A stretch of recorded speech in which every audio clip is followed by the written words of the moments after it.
J'ai choisi la traduction Osterwald ce matin, une traduction française un petit peu moins courante, et qui colle plus et qui nous explique mieux ce que je vais vous dire aujourd'hui. Genèse chapitre 3 verset 8. Donc cette traduction Osterwald nous dit: et ils entendirent la voix de l'Éternel Dieu qui se promenait dans le jardin au vent du jour. Et Adam et sa femme se cachèrent de devant la face de l'Éternel Dieu au milieu des arbres du jardin. Alléluia. Donc la Bible nous parle d'un vent qui se promène dans le jardin et qui se promène avec Dieu. Si vous regardez avec attention, le mot utilisé pour vent en hébreu, c'est le mot ruach, qui veut dire souffle, souffle de vie, esprit, respiration, souffler et vent. Le ruach de Dieu. Alléluia, dites-le avec moi. Le ruach. Et si vous regardez bien, vous allez vous rendre compte que c'est le même mot qui est utilisé au chapitre 1 du livre de Genèse, quand la Bible nous dit: la terre était informe et vide, et il y avait des ténèbres à la surface de l'abîme, et l'Esprit de Dieu se mouvait au-dessus des eaux. Alléluia. Le mot utilisé pour esprit, c'est le même mot, ruach. Dites-moi, ruach. Alléluia. Le même mot hébreu qui nous parle du Saint-Esprit, qui nous parle du souffle de Dieu, est utilisé. Mot ruach. Alléluia. Le souffle de Dieu se promenait dans le jardin avec Dieu. Il nous parle d'une personne. Alléluia. Et donc Dieu venait avec son vent, il venait avec son Saint-Esprit pour être en communion avec l'homme, pour qu'il puisse écouter sa voix et pour qu'il puisse être avec lui. Si on lit le livre de Genèse, on se rend compte que la première personne qui nous est présentée, c'est Dieu le Père. Et la Bible nous le présente tout de suite comme étant le Créateur. Au verset 1, elle dit: au commencement, Dieu créa les cieux et la terre. Dieu créa. C'est-à-dire que c'est lui qui crée. Il est le Créateur. Et tout de suite après, elle nous parle du Saint-Esprit. Au verset 2, elle nous dit: la terre était informe et vide, il y avait des ténèbres à la surface de l'abîme, et l'Esprit de Dieu se mouvait au-dessus des eaux.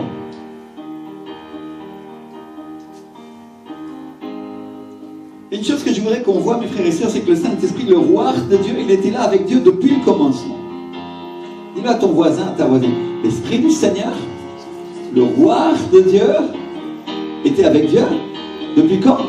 Depuis le commencement. Depuis la création du ciel et de la terre. Alléluia. Et dès le verset 2, il est là sur la terre en train de jouer avec les eaux, en train de donner vie à la parole. Et je dis ça parce que au verset 3, la première chose que Dieu fait, la première chose que le Père fait, c'est de répondre à un besoin. Et il le fait au travers de la parole. Alléluia. C'est-à-dire, mon frère, ma soeur, quand tu auras un besoin, Dieu y répondra. Comment? Au travers de la parole. Merci Seigneur. Parce que quand Dieu dit ce verset qu'on connaît tous, qu'on a tous appris, que même le monde connaît, quand il dit que la lumière soit, et la Bible nous dit que la lumière fut, je ne sais pas si vous vous rendez compte, mais en réalité il nous présente une personne. Il nous présente une personne qui agit et qui est la parole. Et il nous la présente de manière indirecte, il nous la présente au travers des actes. C'est-à-dire qu'il nous présente une parole en action qui répond aux besoins des hommes. C'est biblique parce que la Bible nous dit que la parole de Dieu, c'est la lumière des hommes. Alléluia. C'est-à-dire dès les premiers versets, Dieu répond à nos besoins et il nous éclaire sur le but de sa parole. Et la parole sert à quoi? Elle sert à effacer les ténèbres, à les effacer dans nos vies. j'irai même plus loin que ça, parce que la Bible nous dit qu'il y avait des ténèbres sur la terre, et la terre était informe et vide. Alléluia. Et tout de suite après, le Seigneur, qu'est-ce qu'il fait? Il envoie la parole comme une réponse à ce problème, comme une réponse à ce besoin, comme une réponse à cette question. La terre est informe et vide, alors il envoie la parole, que la lumière soit, et la lumière fut. Alléluia. Il envoie une personne pour régler ce problème-là. Et dans le Nouveau Testament, dans le livre de Jean, la Bible nous éclaire un peu plus sur cette lumière. En Jean 1,9, la Bible nous dit: cette lumière est la lumière véritable qui, en venant dans le monde, éclaire tout homme. Et un peu plus loin, l'apôtre Jean nous donne son nom: Jésus-Christ, la parole de Dieu, le Verbe véritable. Alléluia. Et vous comprenez la similarité qu'il y a entre les 3 premiers versets de Genèse et les premiers versets du chapitre de Jean.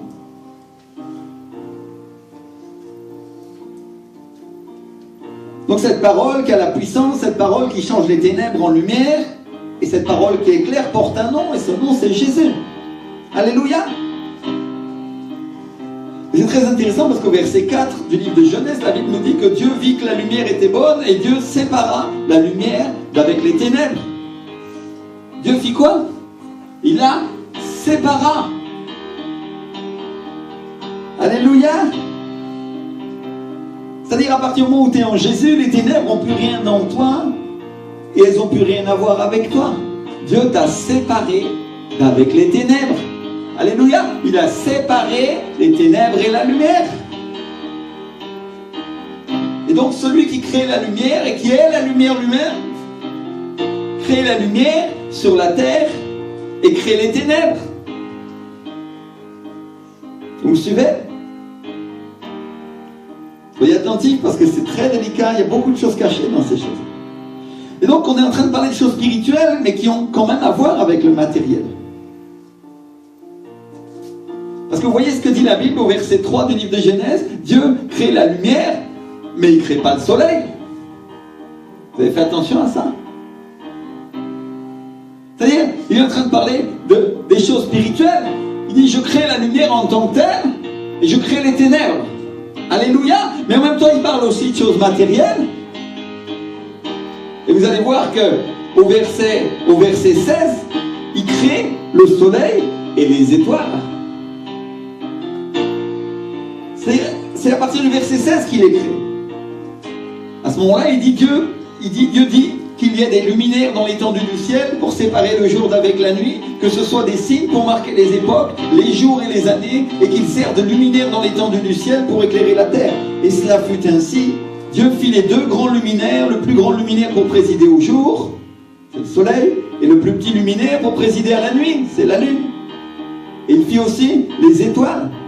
Dieu les plaça dans l'étendue du ciel pour éclairer la terre, pour présider au jour et à la nuit, et pour séparer la lumière d'avec les ténèbres. Il a créé le soleil, la lune et les étoiles. Pourquoi faire?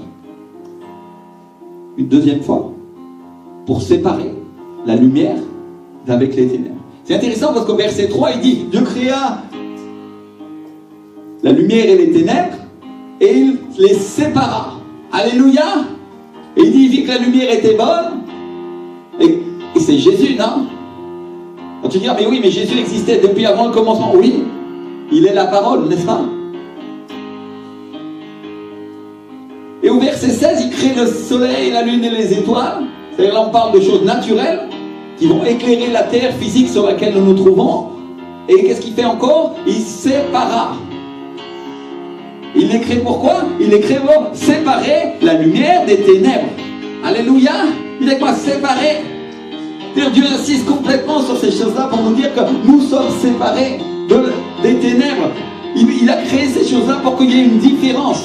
Alléluia. Une différence entre les choses du ciel et une différence entre les choses de l'enfer. Une différence entre la lumière et entre les ténèbres. Une différence complète entre ceux qui appartiennent à l'Esprit du Seigneur et ceux qui appartiennent au diable. Alléluia. Si on regarde dans la vie naturelle, la plupart des crimes, la plupart des choses affreuses sont commis quand? Le soir, la nuit, quand la nuit tombe. Pensez que c'est par hasard, mes frères et sœurs? Non, parce qu'il y a une relation entre ces ténèbres sur la terre et ce qui sont naturelles et les ténèbres qui sont spirituelles. Alléluia. C'est quoi une relation? C'est à nous de comprendre cette relation. Donc on vient de voir deux choses. Dieu avait envoyé son esprit qui bougeait sur les eaux et il soufflait dans le jardin d'Éden pour qu'on ait une relation avec lui. Alléluia. Mais ensuite, mais avant ça, quand il crée les choses pour qu'il y ait une relation entre les choses spirituelles et les choses matérielles. Une relation entre le lumière de Dieu et les ténèbres, et la lumière naturelle et les ténèbres naturelles. C'est quoi une relation? Dieu, c'est un Dieu de relation. Et par contre, il dit une chose très claire dans la parole, il dit qu'il n'y a aucune relation entre les ténèbres et la lumière. Très clair. C'est ça qu'il dit, on ne peut pas adorer Dieu et les idoles. On ne peut pas adorer le diable et Dieu en même temps, parce qu'il n'y a pas de relation entre eux. Alléluia. La seule relation qu'il y a, c'est une relation de l'image des choses spirituelles avec l'image des choses naturelles. Une image. Alléluia. Mais par contre, il n'y a pas de relation directe entre eux.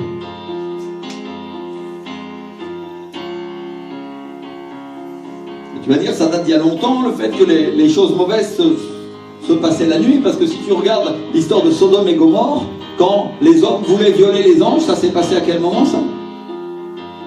La nuit. La nuit. Déjà à cette époque-là. Et ces choses n'ont pas changé. Donc il y a des ténèbres et une lumière naturelle, et il y a des ténèbres et une lumière spirituelle, et les dieux sont liés. Alléluia.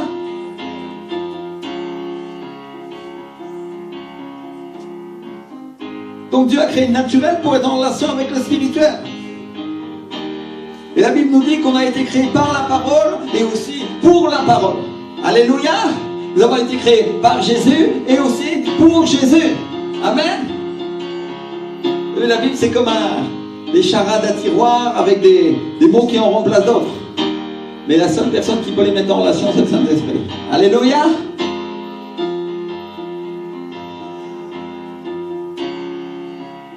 Et donc, il suffit de lire le livre de Jean pour le comprendre. Il dit, au commencement était la parole et la parole était avec Dieu. La parole, Jésus était avec qui? Avec Dieu. Et la parole était Dieu. La parole était qui? Dieu. Donc il y a forcément deux personnes déjà, et qui sont tous les deux Dieu, non? C'est-à-dire Jésus était avec Dieu, la Bible dit, elle était au commencement avec Dieu. Et le livre de Jean commence comme ça, il dit, au commencement était la parole. C'est vrai que Jésus lui a dit, je suis l'alpha et l'oméga, le commencement et la fin. Alléluia.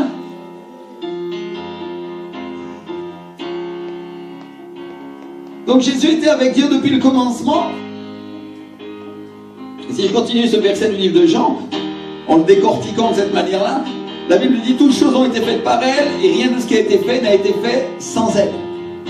C'est-à-dire, tout a été fait par lui, par Jésus, par cette parole, et rien n'a été fait sans elle.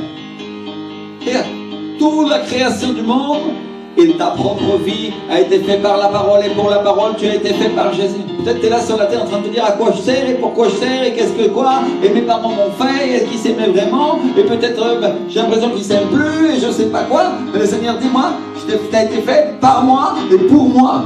Alléluia. La Bible dit, si ton père et ta mère t'abandonnent, l'Éternel te recueillera. Alléluia. C'est-à-dire, pourquoi il te recueillera, mon frère, ma soeur? Il y a une raison très simple, parce qu'il est ton père. Si tu crois en Jésus, il est ton père. Alléluia. Alors même si ton père ou ta mère naturelle t'a abandonné, le Seigneur, lui, te prendra.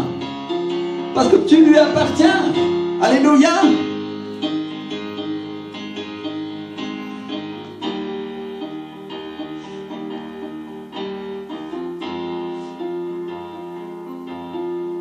Et donc si on est en Jésus, la Bible dit que nous avons été séparés, nous avons été mis à part pour Dieu.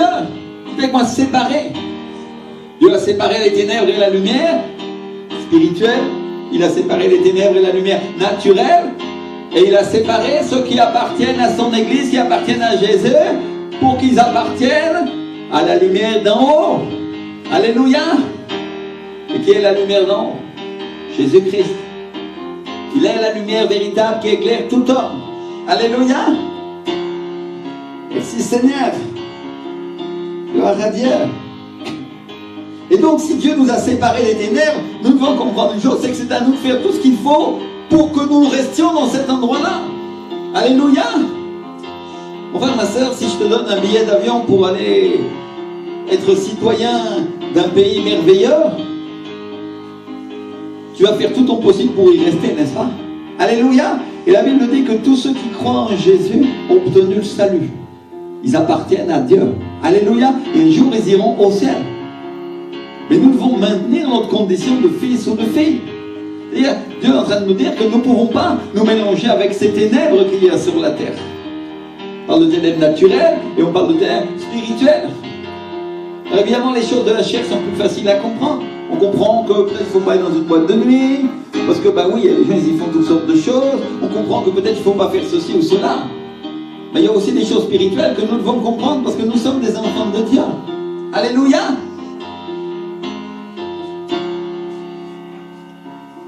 Donc le livre de Genèse, dans les 3 premiers versets, il nous présente 3 personnes différentes qui existent depuis le commencement et qui marchent ensemble.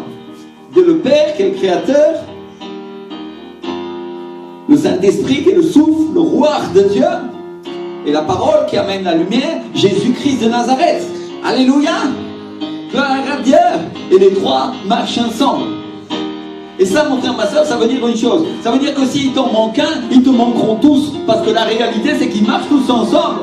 Alléluia. Certains disent, moi j'ai le Père, d'autres disent, moi j'ai le Fils. Mais mon frère, ma soeur, si tu n'as ni le Père, ni le Fils, ni le Saint-Esprit, ou si t'en manque un des 3, ils vont tous te manquer. Parce qu'ils marchent tous les 3 ensemble depuis le commencement. Alléluia. Et pour la durée des temps. Et Dieu ne changera pas. Il est éternel. Alléluia.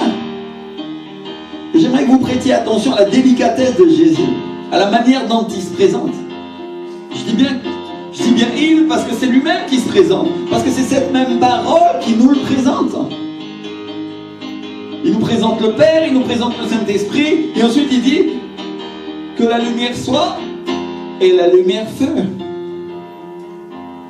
C'est-à-dire en quelques mots, en un seul verset, Dieu éclaire l'univers, il éclaire la terre, il éclaire le cœur des hommes.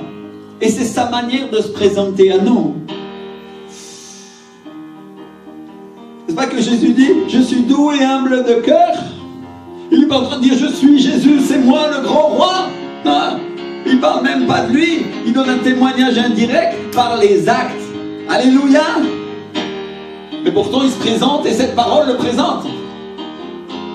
C'est sa manière de se présenter. C'est-à-dire il est en train de dire, je suis Jésus, je suis celui qui agit, je suis celui qui éclaire l'homme, et je suis Dieu. Et je suis aussi avec Dieu depuis le commencement. Comme un fils qui se présente à l'ombre de son Père. Alléluia. C'est-à-dire, il nous dit avec beaucoup de délicatesse, il nous dit de manière cachée, je suis Dieu le Fils, et je suis avec mon Père depuis le commencement, mais ce n'est pas moi qui rends témoignage de moi, ce sont les autres. Vous allez voir que tout au long de la Bible, tous ceux qui rendent témoignage de lui, c'est Dieu le Père. Quand Jésus se fait baptiser dans le Jourdain, il y a une voix qui se fait entendre du ciel, une voix qui ressemble à un bruit de tonnerre, et dit, c'est mon Fils bien-aimé, en lui j'ai mis toute mon affection. Alléluia. Qui donne témoignage de Jésus? Dieu. Dieu le Père. Et c'est le Saint-Esprit qui rend témoignage de lui, et c'est aussi les hommes inspirés par le Saint-Esprit, poussés par Dieu. Alléluia. C'est-à-dire Jésus est Dieu, il est là depuis le commencement, il est l'alpha et l'oméga, le commencement et la fin. Il vit avec Dieu depuis le départ. Il est là avec lui depuis le départ, mais c'est les hommes et c'est Dieu le Père et c'est les Écritures qui rendent témoignage de lui. C'est pas lui-même. Jésus, il nous dit en Jean 5, 31 et 32, si c'est moi qui rends témoignage de moi-même, mon témoignage n'est pas vrai. Il y en a un autre qui rend témoignage de moi, je sais que le témoignage qu'il rend de moi est vrai. Alléluia. Et il nous parle du Père. Il nous parle du Père parce qu'ensuite il dit c'est vous qui avez envoyé des messagers à Jean et il a rendu témoignage à la vérité. Quant à moi, ce n'est pas d'un homme que je reçois le témoignage, mais je dis cela pour que vous soyez sauvés. Parole du Seigneur Jésus. Il dit c'est pas d'un homme que je reçois mon témoignage, je reçois mon témoignage du Père. Oh, bien sûr, il reçoit des témoignages des hommes, mais c'est pas ce témoignage-là qui importe pour lui ou qui compte. Vous comprenez ce que j'essaie de dire?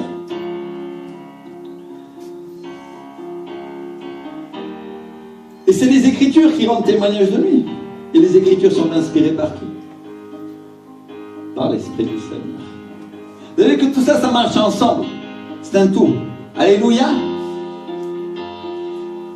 Et donc c'est une image de ce que nous aussi nous devrions faire, de marcher dans l'unité avec Dieu. Et la seule unité qui existe dans le Seigneur, c'est l'Esprit. Alléluia. Vous savez, moi j'entends l'Église qui nous parle d'unité et tout un tas d'unités humaines. Mais la réalité, la seule et unique vérité, la seule unité qui existe, c'est l'unité de l'Esprit. Alléluia. C'est-à-dire que la première chose que tu dois travailler pour faire, c'est être en unité avec Dieu par le Saint-Esprit et au travers de la parole. Alléluia. Et une fois que tu as commencé à faire ça et que tu commences à être plus spirituel, la deuxième chose que Dieu va te demander de faire, c'est d'être en unité avec tes frères, toujours par le même esprit. J'aime ma soeur Carole, elle n'est pas là aujourd'hui, mais elle dit toujours les œuvres de la chair, c'est terrible. Dites moi terrible. Oui. Parce que toujours elles vont inventer quelque chose pour essayer de remplacer Dieu. Et l'être humain veut inventer sa propre manière d'être dans l'unité, alors il crée cette église qui est toute tordue et qui ah non, j'aime mon frère, je suis ceci, cela, mais c'est jamais dans l'esprit. L'unité de Dieu, c'est l'esprit du Seigneur. Alléluia. Si tu es en unité avec le Saint-Esprit, tu seras en unité avec tous les gens qui sont en unité avec lui. Ce n'est pas la peine de faire des simagrées ou de faire semblant, comme l'église religieuse le fait. Non, tu seras en unité naturellement parce que ton frère, ta soeur est en train d'obéir à Dieu et toi aussi tu diras Amen, gloire à Dieu, parce que tu seras d'accord dans l'esprit. Vous comprenez ce que j'essaie de dire? La première chose que Dieu nous demande de faire, être en unité et en accord avec lui par l'esprit. En relation. Et ensuite, d'être en relation avec les autres par le même esprit. Alors tu diras évidemment, si les autres ne bougent pas dans le même esprit, ça va être dur d'être en relation avec eux. Vous comprenez ce que j'essaye de dire? Il y a des gens dans l'église avec lesquels je suis d'accord en partie, et il y a d'autres avec lesquels je suis d'accord complètement. Et cet accord va dépendre de l'accord qu'ils ont avec Dieu et de ma compréhension. Vous comprenez ce que j'essaye de dire? C'est-à-dire, si en face de moi j'ai une personne spirituelle, et qu'il sert Dieu, il est complètement d'accord avec Dieu, et que dans mon niveau de conscience, dans mon niveau de connaissance, j'arrive à comprendre que tout ce qu'il dit, c'est d'accord avec Dieu, alors moi aussi, je suis d'accord avec lui. Gloire à Dieu. Si la personne est dans la chair, au moins dans un aspect de sa vie, je ne serais pas d'accord. En tout cas, dans la conscience ou la connaissance que moi j'ai. Et ça, c'est quelque chose de normal. Vous comprenez ce que j'essaye de dire?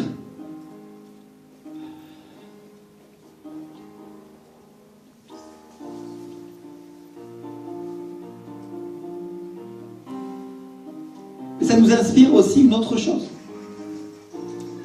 La Bible dit que toutes les Écritures ont été inspirées par Dieu. Alléluia. C'est le Saint-Esprit qui a inspiré les Écritures. Mais mon frère, ma soeur, quand nous partageons la vérité de Dieu à des personnes, si je partage l'Évangile et je prêche l'Évangile à quelqu'un, mais que je ne le fais pas par l'Esprit, alors ça sert strictement à rien. Vous comprenez ce que j'essaye de dire? Parce que la parole n'aura pas d'impact dans l'autre personne, elle n'apportera pas la lumière et la vérité de Dieu dans sa vie.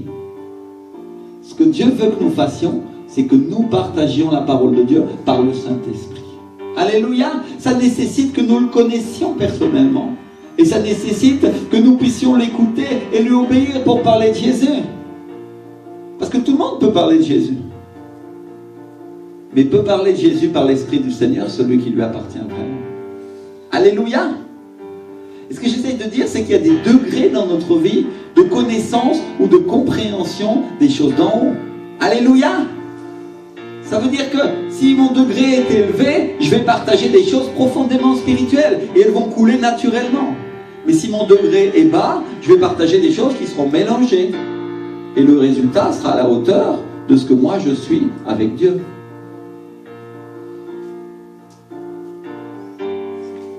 Je ne sais pas si je me fais comprendre. Si ma relation avec Dieu est étroite et que l'Esprit du Seigneur et sa parole coulent en moi de manière forte, alors les personnes qui ont soif et qui veulent de Dieu vont recevoir aussi de manière forte. Alléluia! Mais si je ne le suis pas et je suis quelqu'un de tiède, alors ce que je vais partager, ça sera ma tiédeur. Je ne peux pas donner ce que je n'ai pas reçu. Comprenez ce que j'essaye de dire? C'est-à-dire, Dieu est en train de nous encourager. Il n'est pas là pour nous condamner. Il est juste en train de nous dire, laissez-vous remplir par moi et laissez-moi vous rencontrer et que vous me connaissiez pour que vous puissiez me partager comme vous en avez le désir de le faire. Alléluia. C'est simple. Imagine que je serve à boire à toute l'assemblée avec une carafe sale et que je verse de l'eau propre dedans. L'eau va être comment quand je vais la verser dans les verres? C'est ça. Et nous sommes des récipients pour le Seigneur, nous sommes des outres. Alors le Seigneur est en train de nous dire, lavez ces outres pour que l'eau pure qui coule d'en haut puisse couler au travers de vous de manière pure. Alléluia. Et vous aurez de l'impact. Il y aura un impact. Il y aura une transformation des gens. Mais cette transformation commence par vous. Alléluia.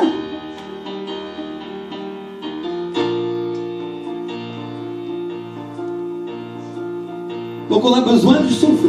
On a besoin du roi de Dieu. Pour partager la parole, mais aussi pour vivre avec lui. Amen. Gloire à Dieu. Donc Dieu a créé Adam et Ève, il les met dans un jardin où il y a un fleuve merveilleux qui coule, un fleuve à 4 bras, avec 4 manifestations différentes, 4 bénédictions différentes, mais le même fleuve.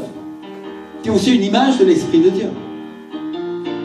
Et d'un seul coup, Adam et Ève pêchent et ils se cachent au moment où Dieu parcourt le jardin avec le Saint-Esprit. Regarde ton voisin, ta voisine et dis-lui, quand on pêche, ça fait qu'on se cache de Dieu.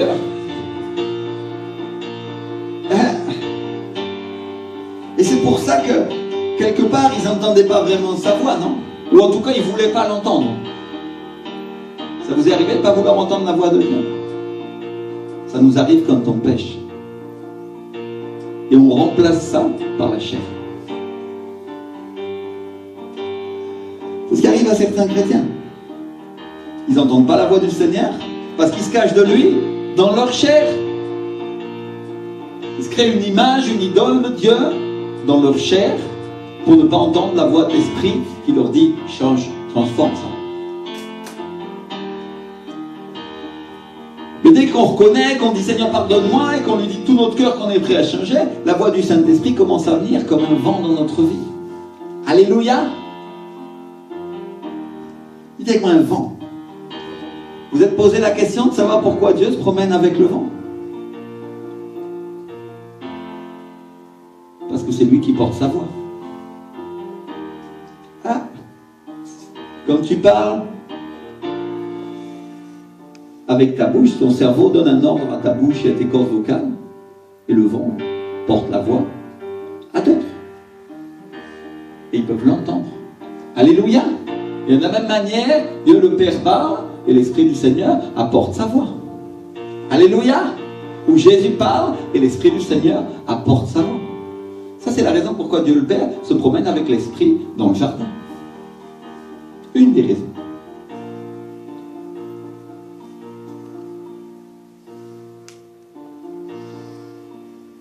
Dans le livre de Jean, au chapitre 3, verset 6, la Bible nous dit, quand Jésus nous parle du Saint-Esprit, il nous parle de lui comme d'un vent.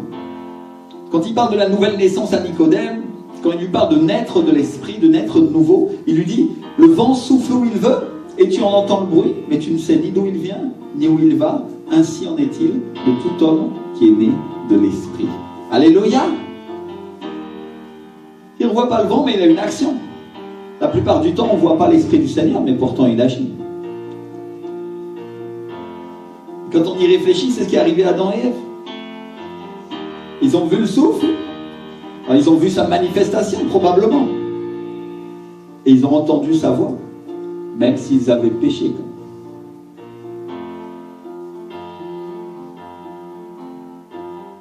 Moïse aussi, il l'a vu. Quand il gardait les brebis de son beau-père dans le désert, son attention s'est portée sur un buisson en feu qui brûle mais qui ne se consume pas. Alléluia, une autre manifestation de Dieu. Et Dieu l'appelle de l'intérieur du buisson, lui dit « Moïse, Moïse !» Et Dieu lui dit « Approche pas d'ici, ôte tes souliers de tes pieds, car le lieu sur lequel tu te tiens, c'est une terre sainte. » C'est-à-dire Moïse a entendu la voix de Dieu par l'Esprit du Seigneur. Il a vu le Saint-Esprit en feu dans le buisson et il a entendu la voix de Dieu. Alléluia. Ézéchiel aussi l'a vu. En Ézéchiel, au chapitre 1, la Bible nous dit qu'il se tenait près du fleuve Kébar, parmi les captifs, et que d'un seul coup les cieux sont ouverts, il a eu des visions divines. Et au verset 4, il dit « Je regardais, et voici il vint du septentrion, un vent impétueux. » Alléluia.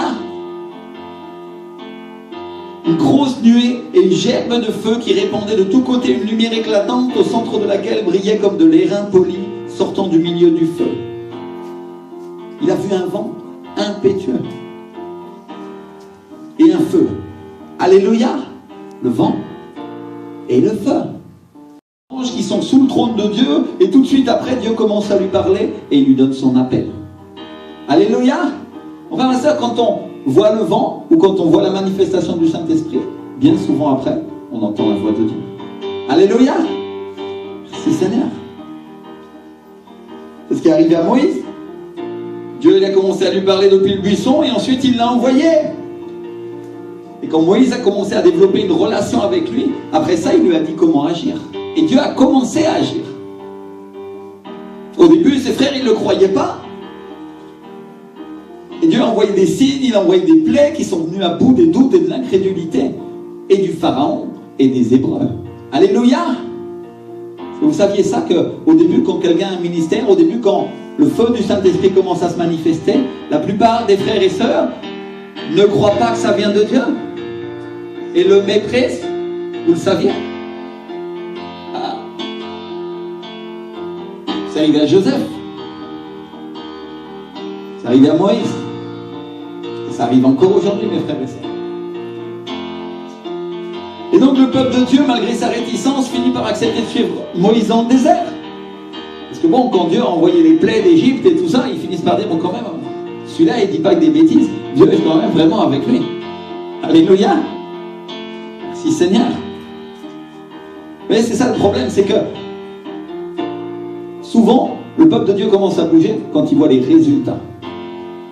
Mais tout le travail de préparation, il ne l'a pas vu. Les 40 années de Moïse dans le désert, ils ne l'ont pas vu.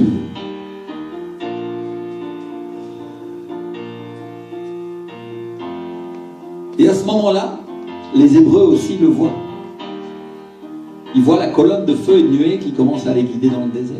Alléluia. Est-ce que tu savais, mon frère, ma soeur, que tu commences à voir le Saint-Esprit et ses manifestations quand tu commences à obéir aux ordres que Dieu te donne à travers ses serviteurs et ses servantes? Quand tu fais ce que Dieu te dit, tu vas commencer à voir l'Esprit du Seigneur bouger et il va te montrer, il va commencer à te guider.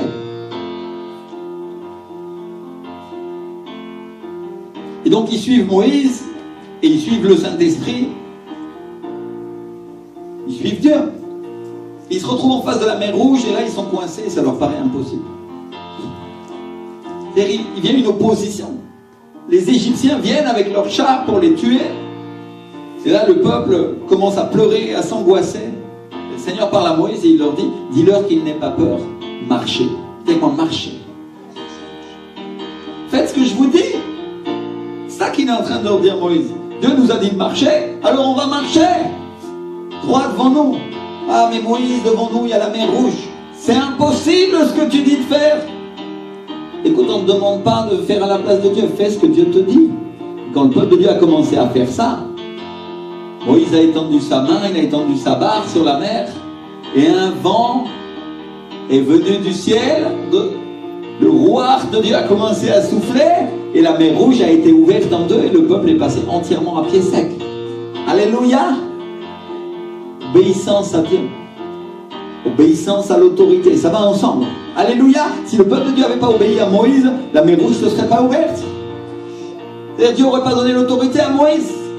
Ça, c'est une conséquence de l'obéissance et une conséquence de la foi. Alléluia. Comprenez pourquoi Dieu ne transige pas sur ces choses-là? Parce que si tu n'obéis pas aux personnes que tu vois, comment tu vas obéir au Saint-Esprit que tu ne vois pas? C'est la même chose, ça va dans ce sens-là et ce n'est pas un autre sens. Et donc le peuple de Dieu obéit à la parole, il marche face à la mer et toute la nation passe à pied sec. Alléluia. C'est-à-dire il y a un miracle qui se produit à cause de leur obéissance et à cause de leur foi. Alléluia. L'Esprit du Seigneur souffle et il fait un miracle.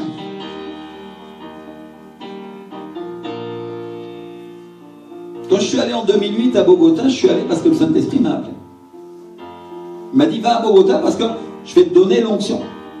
À cette époque-là, je n'entendais pas souvent la voix de Dieu et quand j'ai commencé à l'entendre de cette manière-là, c'était très impactant pour moi. J'étais sauvé depuis 1999. Mais à ce moment-là, Dieu m'a appelé et il m'a dit va à Bogota. Et pendant que je cherchais Dieu désespérément, à un moment du culte, il y a un cri qui est sorti de mes entrailles. Quand le pasteur est passé, j'ai dit mon frère, rappelle-toi de nous. Et le pasteur m'a regardé comme ça bizarrement en disant et il est remonté sur la plateforme, il a juste fait ça avec le bras et il y a un feu qui est sorti de je ne sais où qui a touché une dame pasteur américaine en face de moi et ça, elle a volé au-dessus de sa chaise sur presque 3 mètres et le feu a fait un virage, il s'est arrêté pour me regarder, comme pour me regarder et il est rentré en moi d'un seul coup. Je suis tombé rempli du Saint-Esprit. Alléluia. Et je suis revenu avec un appel pastoral. Parce qu'avant, je n'étais pas un pasteur. C'est-à-dire, j'ai vu le feu et Dieu m'a appelé. Alléluia. Et à partir de ce moment-là, j'ai commencé à avoir une relation avec lui. J'ai commencé à entendre sa voix de manière plus claire. Alléluia. Bon, bien sûr, ça a été en augmentant au fur et à mesure que moi, j'ai commencé à parler avec lui. Alors Dieu a commencé à parler plus souvent. Comprenez ce que j'essaie de dire? Et quand je me suis relevé, l'Esprit du Seigneur, il m'a dit, parce que je lui ai dit, qu'est-ce que j'ai vu? Il m'a dit, je suis comme le vent, on ne sait ni d'où je viens, ni où je vais. Alors j'ai compris, je l'avais vu, lui. Alléluia. J'avais vu une de ses manifestations. Et c'est vrai, parce que le trait de feu, je ne sais pas d'où il est venu, et je ne sais pas par où il est parti. J'en ai aucune idée, mon frère, ma soeur. Il s'est passé quelque chose comme ça. Je ne sais même pas comment c'est arrivé. Mais c'est arrivé. Et donc on doit comprendre ça. La voix du Seigneur va commencer à venir quand on commence à voir le feu. Alléluia. Dieu nous parle avant, mais après il nous parle de manière plus claire. Et ça dépend de notre manière de nous approcher de lui, ça dépend de notre manière de lui obéir aussi.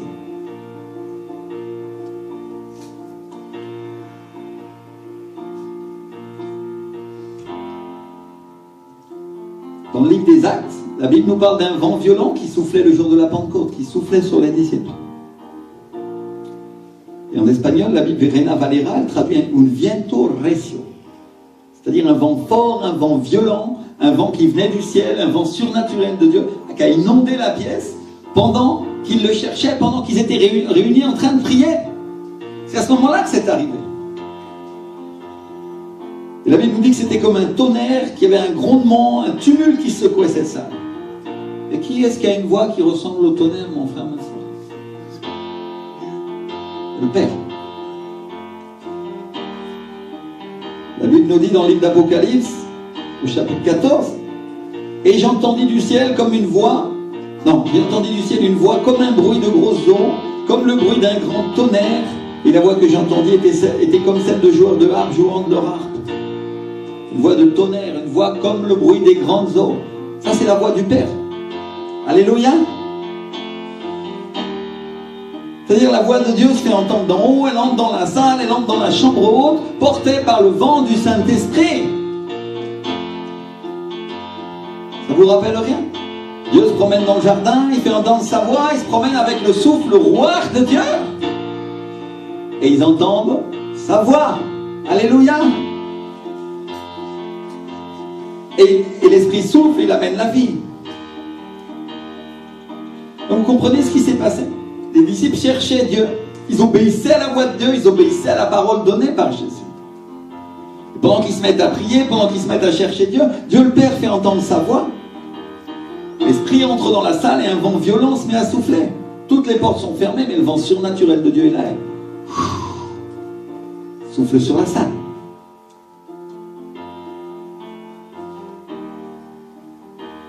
Donc l'Esprit est vent et l'Esprit est feu. Il n'est ni du vent ni du feu, mais il se manifeste comme ça. C'est une manifestation. C'est une manifestation. Et donc la même colonne de nuée, de feu qui se manifestait dans le désert pour les guider, la même colonne qui apparaissait aux Hébreux pour les protéger, s'est manifestée là. Le même feu qui s'est manifesté à Moïse dans le buisson leur est apparu ce jour.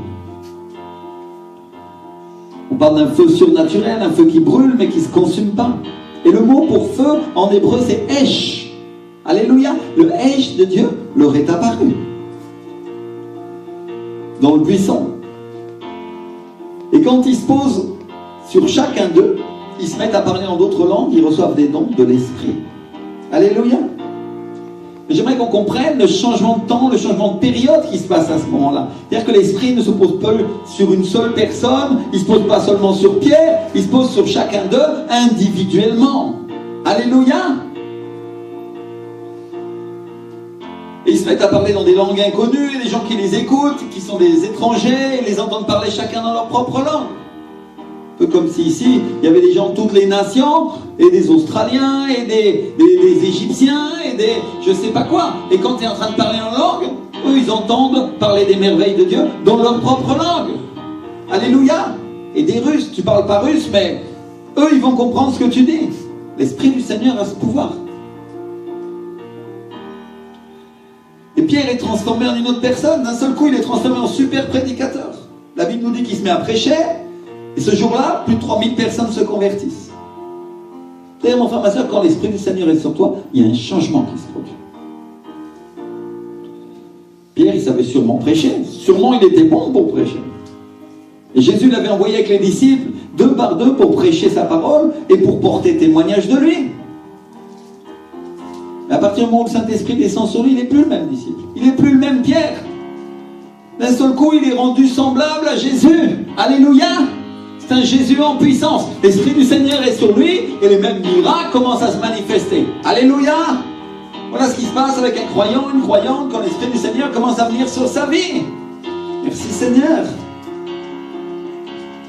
Et la présence du Saint-Esprit est si forte que les gens se mettent à rire, ils ne tiennent pas debout, ils sont comme sous, remplis de l'Esprit. C'est-à-dire, il y a une puissance de Dieu, il y a une manifestation du Saint-Esprit qui se produit dans la salle. Pierre se met à prêcher, il dit ces gens ils ne sont pas sous comme vous le supposez parce que c'est la 3e heure du jour, il est 9h du matin, ils n'ont pas bu. Et il nous dit, c'est ici ce qui a été dit par le prophète Joël, dans les derniers jours, dit Dieu, je répandrai de mon esprit sur toute chair.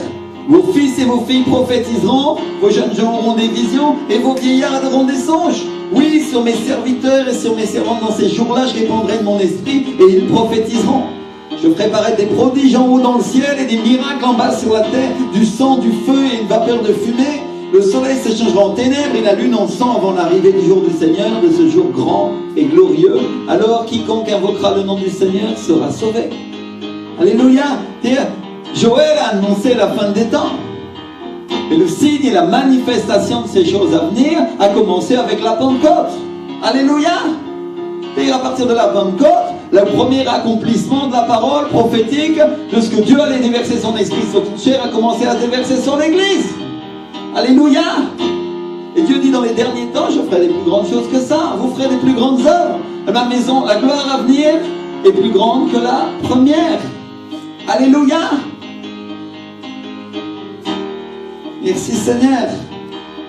Et il y a un point sur lequel je veux attirer votre attention, c'est que le vent a rempli toute la salle. Il n'a pas rempli seulement certaines personnes. Il a rempli tout le monde, il a rempli toute la salle. Alléluia! C'est ça la volonté du Seigneur pour nous aujourd'hui. Et qui est-ce qui remplit tout en tous, dit la parole de Dieu? C'est Dieu, n'est-ce pas? Tout en tous. C'est écrit dans le livre d'Éphésiens, en Éphésiens 1, 23. Et on a vu tout à l'heure quand on parlait de la jeunesse que la parole, elle servait à nous donner une forme, elle servait à remplir, elle servait à donner un sens à notre vie. Alléluia, elle servait à remplir ce qui était vide. L'Esprit du Seigneur va venir et il va remplir ce qui était vide en toi. Alléluia. Donc mes frères et sœurs, les chrétiens, ils ont cru pendant longtemps qu'ils pouvaient vivre sans lui. Ils pouvaient vivre sans le Saint-Esprit, mais ça, c'est pas possible. On ne peut pas vivre sans lui. On ne peut pas. Alléluia. Vous savez, mes frères et sœurs, un peu avant Noël, j'ai commencé à chercher Dieu, à prier dans ma chambre. Parce que sa présence me manquait, je me sentais opprimé. Vous savez, je suis devenu comme addict à sa présence. Et quand je n'ai pas senti la présence du Seigneur pendant quelques heures, ou quelques minutes, ou quelques instants, ma femme, elle peut vous le dire, je suis dans la maison en train de tourner comme un drogué en manque. C'est pas la peine de m'adresser la parole, je ne suis pas très sympa à ces moments. Parce que j'ai besoin d'avoir ma dose du ciel. Alléluia. J'ai besoin d'être rempli du Saint-Esprit. Et je fais mon possible pour l'être. Je cherche Dieu. Et donc comme je ne le trouvais pas, je me suis mis devant ma télé. Et à un moment, je me suis décidé à lui parler. Tout simplement. Je regardais ma série ou je ne sais pas quoi. J'ai commencé à parler à lui. Seigneur, j'ai besoin de toi, tu me manques. Viens. J'ai dit des choses comme ça, toutes bêtes. Et d'un seul coup, j'ai senti sa présence, qui était comme une présence rassurante, qui remplissait toute la salle. Comme si l'Esprit était en train de dire, regarde, je suis là. D'abord, elle s'est manifestée dans un coin de la chambre, et après sur moi, et c'est comme si je respirais à nouveau. Parce que mes frères et sœurs, quand il est là, il y a une sensation de liberté incroyable. Alléluia. Je me suis mis à rire en pensant aux gens qui ne le connaissent pas, aux gens qui n'ont pas cette expérience avec Dieu. Et j'ai dit au Seigneur, comment ils font? C'est impossible de vivre sans toi. Et l'Esprit du Seigneur m'a dit, ils sont fous, je ne les ai pas créés pour ça. Ils sont fous. C'est-à-dire, ils ne se rendent pas compte de ce qu'ils font. Fou, non, bibliquement, c'est insensé. Ils ne me connaissent pas vraiment. Parce que je ne les ai pas faits pour ça. Ça ne peut pas être comme ça leur vie. C'est ça que l'Esprit du Seigneur m'a dit.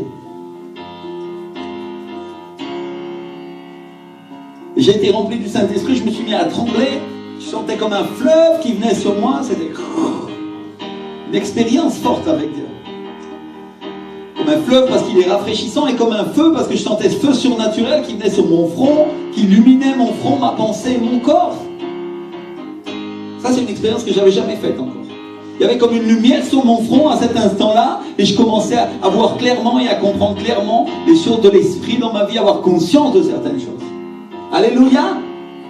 Parce que c'est lui qui peut nous permettre de voir ces choses-là. Toi, tu ne peux pas les voir toi-même. Je ne peux pas les voir moi-même. Mais quand il vient, alors tout s'éclaire. Alléluia. Alors le feu du Saint-Esprit commence à envahir sa vie. Ce n'est pas seulement une expérience où tu passes un bon moment avec Dieu. C'est plus que ça. C'est un moment où Dieu transforme ta vie spirituelle pour qu'elle devienne un fleuve de la connaissance de Dieu. Alléluia. C'est le but du Saint-Esprit, c'est le but de Dieu, c'est le but de la parole de Dieu, c'est le but et la manière dont Dieu nous a fait depuis le commencement. Et j'ai pensé tout de suite aux langues de feu parce que c'était comme une lumière qui venait et qui éclairait mon être. Et je me suis dit, peut-être, je n'ai pas la prétention, peut-être c'était un peu comme ça cette expérience qu'ils ont vécue. Où l'Esprit du Seigneur s'est allumé sur chacun d'eux, et peut-être, la Bible ne le dit pas, ils ont commencé à avoir une révélation, une clarté des choses de Dieu. Ou même simplement, je ne sais pas comment exprimer ce que j'ai ressenti, mais je voudrais vous témoigner ça. Juste que je prenais conscience de qui j'étais et de mon être spirituel à ce moment-là. Alléluia. Parce que cette lumière éclairait les ténèbres. Et je commençais à comprendre que oui, je le savais déjà, mais je commençais à comprendre que en fait j'étais un esprit dans un corps. Vous comprenez ce que j'essaie de dire? Quand l'Esprit du Seigneur vient, il va vous manifester la réalité des choses de Dieu dans votre vie. Et vous allez comprendre que vous ne vivrez pas toujours sur la terre comme ça, mais que vous êtes fait pour être en relation avec lui. Et vous saurez qui vous êtes avec lui. Alléluia!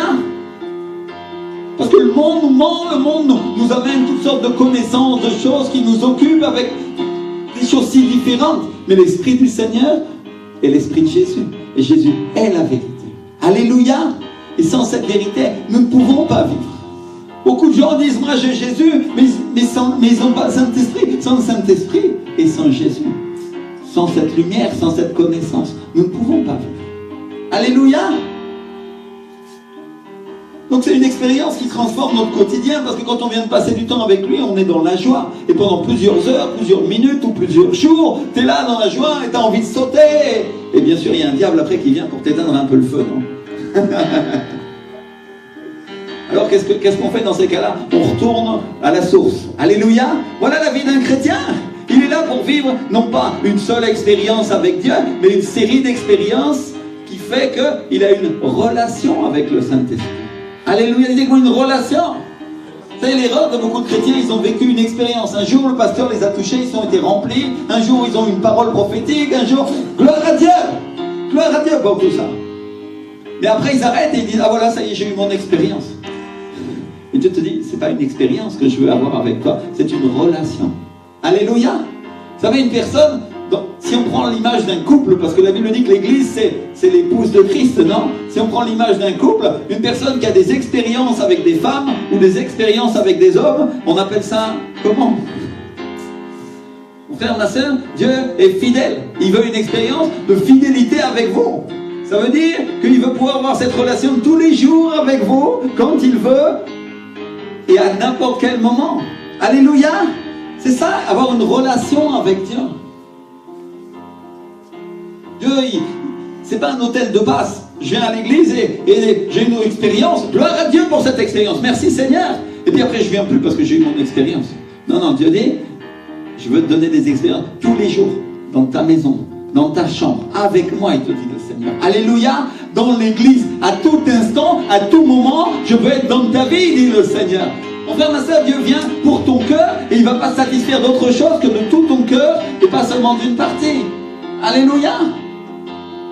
Merci Seigneur. Une chose qu'on doit savoir, c'est que c'est à nous de maintenir le feu. Dites avec moi, c'est à moi de maintenir ce feu. Et la Bible dit que pour maintenir le feu, il faut du bois. Pour les sacrifices, la Bible nous enseigne à apporter du bois. Alléluia. C'est-à-dire qu'il faut passer du temps à le chercher. Vous savez que les disciples ont passé du temps à chercher, ils ont obéi à la parole de Dieu, ils ont obéi à Jésus, et ils ont cherché Dieu tous les jours, jusqu'à ce qu'il se passe quelque chose. Parce que là, on est là, on entend la prédication du pasteur. Pasteur, t'as raison, il faut que je passe du temps dans mon coin de prière à prier, et prie un jour, prie 2 jours, et après il prie plus. Dieu dit non. Il faut amener le bois. Vous comprenez ce que j'essaye de dire? Et amener le bois, c'est un sacrifice. Au début, c'est difficile, mais après, ça devient une joie, parce que quand le feu s'allume, vous savez ce qui se passe? On a la joie. Alléluia. Vous n'avez jamais vu les films sur la survie, là? Vous avez vu des films sur la survie récemment? Les types, ils n'ont rien à manger, rien à boire, ils partent dans un endroit où il n'y a rien, et ils essayent d'allumer un feu avec un arc et un... et pendant des jours, ils n'arrivent pas. Et ils sont là, ils soufflent dessus pour que ça marche. Et il y a une joie sur leur visage quand d'un seul coup, ils finissent par avoir du feu parce que ça les réchauffe. Alléluia. Mon frère, ma soeur, parfois avec Dieu, c'est comme ça. Ça nous coûte, mais nous n'arrêtons pas de faire ce qu'il faut faire pour avoir le feu pour autant. Alléluia. Parce que notre but, c'est d'avoir cette joie sur notre visage. C'est d'avoir le vin nouveau dans l'église qui fait plus que l'huile resplendir notre visage, dit la parole de Dieu, plus que l'onction, mon frère, ma soeur. Quand l'Esprit du Seigneur commence à se déverser et les gens sont sous l'Esprit et il se passe des choses dans nos vies, qu'est-ce qui se passe? Ça nous réjouit encore plus que l'onction. Gloire à Dieu, c'est le but de Dieu. Merci Seigneur. Alors je dis une chose, c'est que pour chercher Dieu, et si on veut le trouver, il faut avoir du temps. Dites avec moi du temps. Le temps fait partie du combustible que tu amènes au royaume de Dieu. Parce que si tu n'as pas le temps, Dieu n'est pas sur rendez-vous. C'est pas C'est pas qu'il vient instantanément au moment où toi tu veux. Non, non. C'est toi qui dédies ton temps. Et lui vient quand il veut. Alléluia. Vous comprenez ce que j'essaie de dire? Parce que quand on a du temps, c'est le moment où on se relâche de la pression de notre quotidien, on se relâche des offenses de la vie, et on commence à penser à lui. C'est là qu'on commence à réfléchir et à penser à Dieu avec le cœur. Et c'est ça qui attire Dieu, c'est ça qui attire sa présence. Quand notre cœur se déverse devant lui. C'est-à-dire, ce que Dieu veut, c'est ton cœur, il ne veut pas autre chose. Et il ne vient pas pour moi. Et donc il y a plusieurs manières de chercher, il y a plusieurs manières de se relâcher des pressions du quotidien. Et la première chose à faire, c'est de lui réserver un espace de temps dans notre vie. Pour certains, c'est le dimanche. C'est un espace de temps que Dieu a réservé. C'est un espace de temps sacré. Pour que nous puissions venir honorer et glorifier Dieu ici. Alléluia! Mais ce n'est pas le seul espace de temps qu'il faut lui réserver. Dieu nous a dit que nous devrions avoir une chambre secrète dans laquelle nous prions. Nous passons du temps avec lui. Tous les jours. Alléluia! Tous les jours une demi-heure. Tous les jours 3 quarts d'heure. Un temps avec Dieu. Jusqu'à ce qu'il vienne.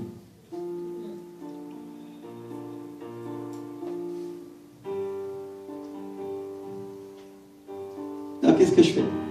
Le matin, je m'assois, j'essaye de penser à Dieu, j'essaye de lui parler jusqu'à ce que je sente qu'il vienne ou jusqu'à ce qu'il se produise quelque chose.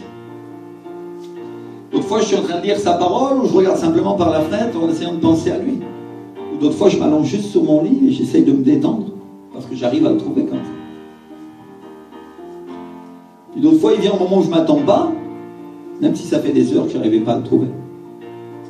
Combien de fois je l'ai cherché toute la journée et il ne s'est rien passé. Et le soir, en m'asseyant devant ma série, en m'allongeant, l'esprit vient me parler. Et pourquoi il vient? Il vient parce que j'ai passé tout ce temps-là avant, et c'est le moment qu'il choisit pour avoir une relation avec moi. Alléluia! Il y a une chose que j'ai appris, c'est que quand on lui donne un temps authentique, un temps véritable, et qui lui appartient à lui seulement, il va venir. Et ça, c'est une certitude. Alléluia! Cette semaine, lundi, j'avais décidé que je ne travaillerais pas tout de suite sur la prédication d'aujourd'hui. J'ai juste décidé de chercher Dieu tranquille. Juste pour moi. J'étais en train de lire le livre de mon pasteur, le pasteur Ricardo. Passer du temps avec Dieu. Et d'un seul coup, l'Esprit du Seigneur est venu de je ne sais pas où. Je ne m'attendais pas. Tu vas dire, pasteur, oui, tu es là, mais pour chercher Dieu. Oui, c'est vrai. Mais la manière dont il est venu, je ne m'attendais pas. Parce que c'est comme s'il était venu sur le côté de moi et en même temps de l'intérieur de moi. Et ça m'était encore jamais arrivé. J'ai fait une autre expérience.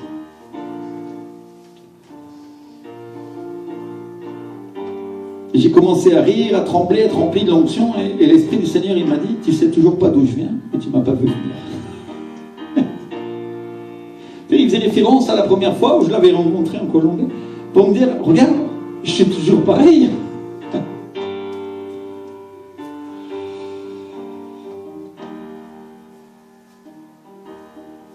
Et il est venu comme un vent qui apporte le feu là où il se trouve. Et mes frères et sœurs, je crois que c'est ce vent-là qu'on doit chercher quand on prie. C'est ça que je viens vous dire aujourd'hui. Ça, c'est le vent que nous devrions chercher quand nous prions ou quand nous sommes à l'église. Il y a des manifestations différentes, mais c'est le même Dieu. Alléluia! Un jour, tu as juste la joie, un autre jour, tu trembles et tu es rempli du Saint-Esprit, un autre jour, tu pleures, gloire à Dieu. Ce sont des manifestations de Dieu qui te touchent. C'est une expérience et c'est le commencement d'une relation. Alléluia! Dis avec moi, l'expérience, c'est le commencement d'une relation. Alors peu importe si on passe des heures dans notre salle de bain en train de chanter à Dieu et de l'adorer. Il y en a qui préfèrent chanter sous la douche. Ils font des téléphones qui résistent à l'eau maintenant. Gloire à Dieu. Ou si tu passes enfermé des heures dans ta chambre et que tout le monde tape pour rentrer et tu dis non, non, non. Ici c'est je suis avec Dieu. Parce que ça vaut la peine. Parce que mes frères et sœurs, c'est ce temps-là qu'on passe avec Dieu qui fait que ce vent se lève sur notre vie. Alléluia! C'est ça qui fait qu'à l'église, après on est rempli du Saint-Esprit, il se passe des choses encore. Non seulement tu vis une expérience dans ta chambre, mais parce que tu obéis à Dieu et que tu le cherches, quand tu viens à l'église, l'Esprit du Seigneur dit, je vais le récompenser publiquement. Alors voilà, reçois maintenant. Alléluia! Gloire à Dieu, où je vais lui donner plus. Mon pasteur Ricardo, il a fait une expérience un peu comme ça, où il a découvert la personne du Saint-Esprit. Il est devenu passionnément amoureux de lui. Il ne s'est pas contenté juste d'aller à l'église, il ne s'est pas contenté de voir les manifestations, il s'est mis à le chercher et il est devenu ami avec Dieu. C'est quoi ami? Donc maintenant, non seulement ce vent se manifeste dans sa vie et dans son ministère, mais il se manifeste aussi dans l'assemblée avec les gens qui viennent chercher Dieu. Alléluia.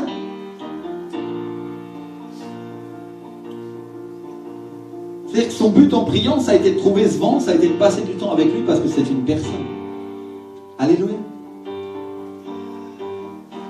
Mais il y a une chose qui m'a interpellé, qui vraiment m'attire l'attention, que mon pasteur dit. Il dit que ça n'a pas été tant le fait d'avoir une parole de Dieu ou d'avoir une vision, comme c'est le cas pour beaucoup de gens, beaucoup d'hommes de Dieu, comme lui aussi il a eu une parole, et lui aussi il a eu une vision. Mais il dit que son appel, ce qui fait qu'il a été considéré comme réveillé, c'était le feu qu'il y avait à l'intérieur de lui. Alléluia. Ce qui fait qu'une personne est réveillée, mon frère, ma soeur, c'est le feu qu'il y a à l'intérieur d'elle. Il dit que c'est cet appel, c'est ce feu-là qui a fait qu'il a pu affronter toutes les circonstances, toutes les difficultés qu'il a dû affronter dans le ministère. Ils ont passé des choses encore pires que nous, mes frères et sœurs.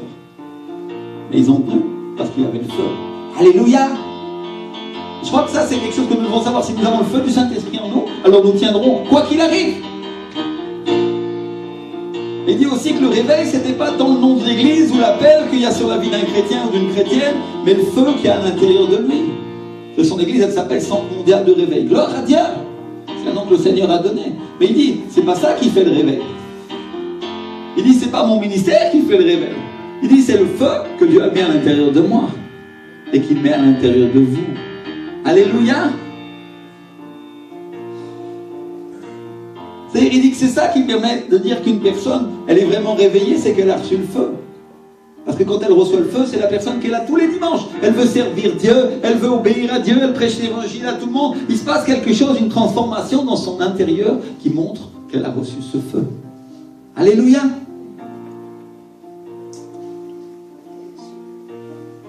C'est ce feu que je voudrais qu'on puisse recevoir aujourd'hui. On va se lever, on va prier ensemble, on va dire Seigneur. On voit le feu sur notre vie, Seigneur. On voit le feu du Saint-Esprit, Seigneur, aujourd'hui, Seigneur. Seigneur, que ce ne soit pas seulement une expérience, mais le commencement d'une relation profonde avec toi, Seigneur. Oh, mais gloire à Dieu pour les expériences que nous avons avec toi, Seigneur. Alléluia, mon Dieu. Retana mama mama. Plus du Saint-Esprit sur nos vies. Plus du Saint-Esprit, plus du Saint-Esprit, plus du Saint-Esprit, plus du Saint-Esprit.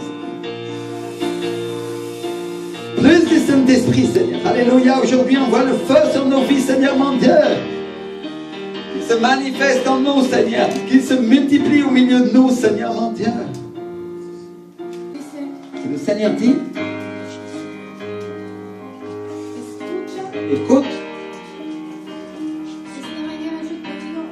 ce matin je te dis, je suis ton bouclier, je suis ta défense, et je suis ta force. Et le Seigneur dit, ne crains pas, ne crains pas. Le Seigneur dit, ne crois pas que je ne vois pas. La furie de la bataille. Le Seigneur dit, mais retiens dans ton cœur. Je suis ton bouclier. Je suis ta force. Je suis ta défense. Ne crains pas. Je suis ton bouclier. Je suis ta force. Je suis ta défense. exaltons, nous glorifions ton nom. Lève les mains vers le Seigneur et dis-lui, Seigneur, merci Seigneur. Merci pour ta présence, Seigneur. Merci pour cette force, merci pour ce bouclier, Seigneur, et ta personne, Seigneur. Merci pour la foi qui nous protège, Seigneur. Merci, Seigneur, pour ta présence, Seigneur. Alléluia, Seigneur. Accorde-nous la victoire dans la furie de cette bataille, Seigneur mon Dieu, au nom de Jésus, pour la croissance de l'Église, Seigneur, au nom de Jésus de Nazareth, Seigneur. Alléluia. Accorde-nous la bataille, Seigneur, dans nos emplois, dans nos familles, Seigneur, pour le salut de nos proches. Accorde-nous la bataille, Seigneur, pour que beaucoup soient sauvés et beaucoup avancent vers toi, au nom de Jésus de Nazareth, Seigneur. Lève tes mains, lève tes mains. Dis-lui, Seigneur, merci. Merci, Seigneur, parce que je m'en vais rempli de ta présence, Seigneur. Alléluia, Seigneur. Tu es mon secours, tu es mon bouclier, tu es ma force. Et il n'y a aucun ennemi, aucun démon qui peut se tenir devant moi et m'empêcher d'avancer vers toi. C'est un temps de conquête, vous dit le Seigneur. C'est un temps dans lequel l'Église, centre de vie de la foi, va commencer à avancer et à marcher face à la mer. Et elle marchera par obéissance et elle marchera par la foi. Oh, Rema, Kima.